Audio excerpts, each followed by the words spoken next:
Hello everyone, this is Attorney Gasikia. Today we are having our program in English because of the subjects that we want to discuss today, and this is about EB2 visa, employment-based number 2 visa. We have EB1, we have EB2, we have EB3, we have EB4, we have EB5. In a previous recording, we have talked about employment based in general. This one is specifically to talk about EB2. And when we talk about EB2, our goal is to discuss what we call national interest waiver, NIW. So the reason why we are doing this video is because we have been approached by many people. We have been consulted by many people regarding the national interest waiver visa. People are getting to know that in spite, or I would say, aside of the family-based visa that we all know and we all are very accustomed to, there are other options for people to come to the United States. So, employment-based visa means that you come to the United States, you get your green card. When we say employment-based visa, when we use the word visa here, what we meant by visa is green card, not really the visa that allows you to come in the country. Rather, we are talking about green card. So, employment-based green card is usually obtained by having somebody, an employer that we call a sponsor, that will sponsor you. If I want to repeat myself, that will help you come to the United States. So the employer filed an application for you to come here to work for them. And the whole process that goes along with that. So we will not dive too much into that because that's not our final goal. So when somebody wants to bring you to the United States as an employer, he files an application and he let the government know that he's in need of somebody that will work for them. So that generally is a must. Somebody must petition for you, must want to have you as the employee for you to come to the United States to work. And that person may choose the option of H-1B, H-2B, H-2A visa.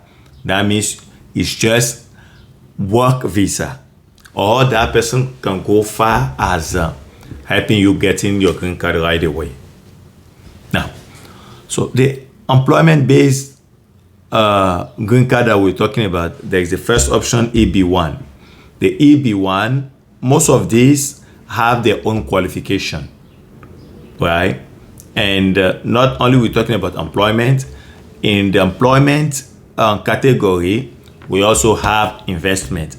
All that is considered as employment because EB5, for example, is only for investor, right? Investment green card. So now, since the general rule requests that somebody file for you, petition for you, in order for you to come here to work. Now, EB1 visa requires that whoever is filing for EB1 be a researcher, someone very talented, right? And they are very well known in the field. And the United States knows that they will really benefit a lot from the knowledge, from the experience. They have published papers.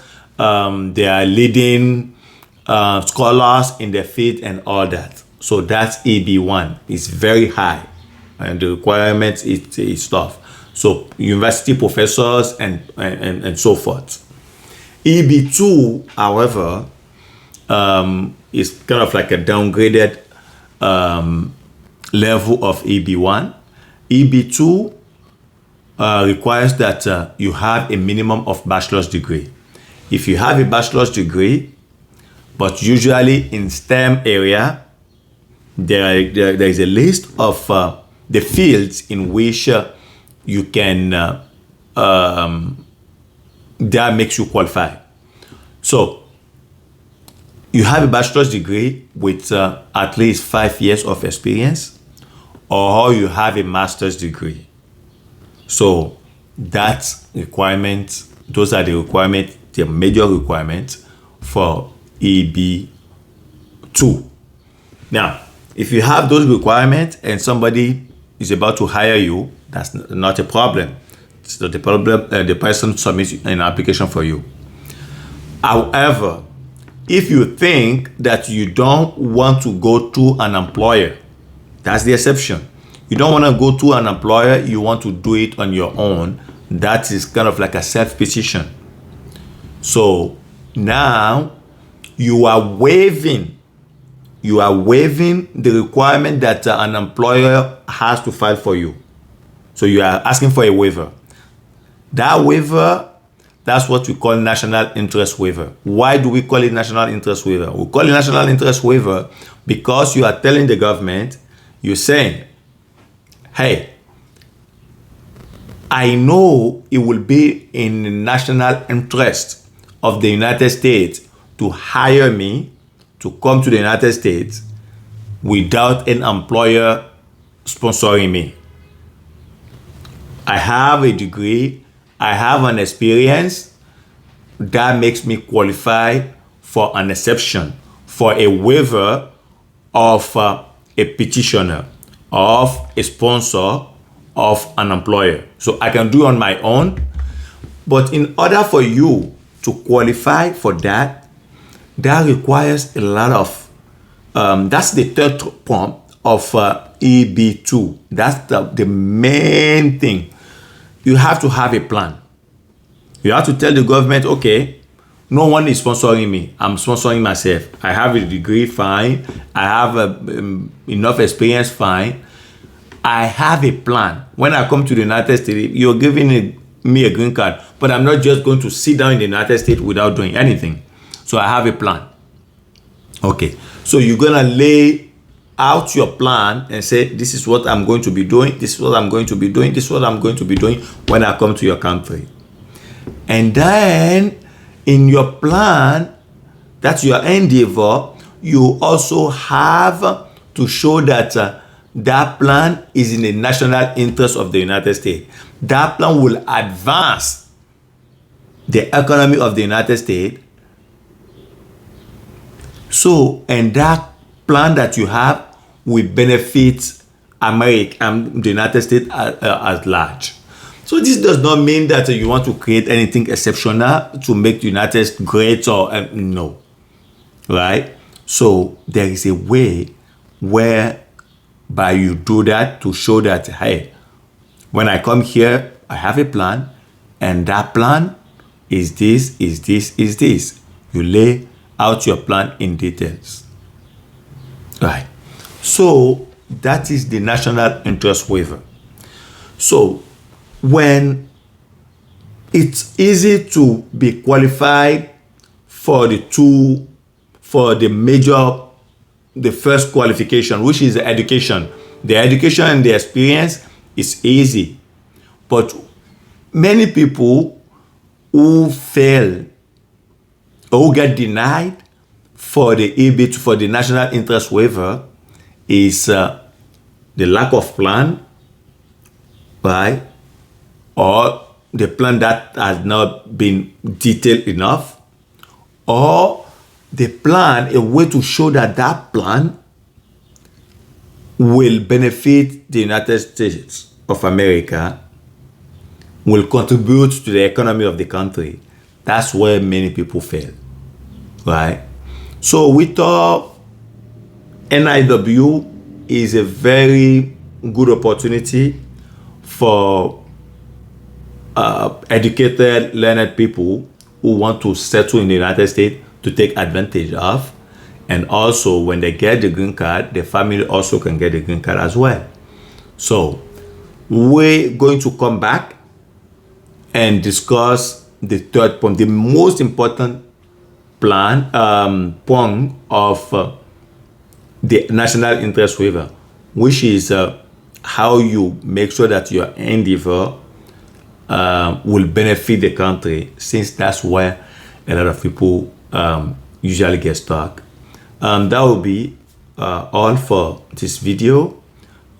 We want you to share this, to like it, especially share it with those who have a plan to come to the United States. But we always think the best way to come, or the only way we can come, is necessarily to marry.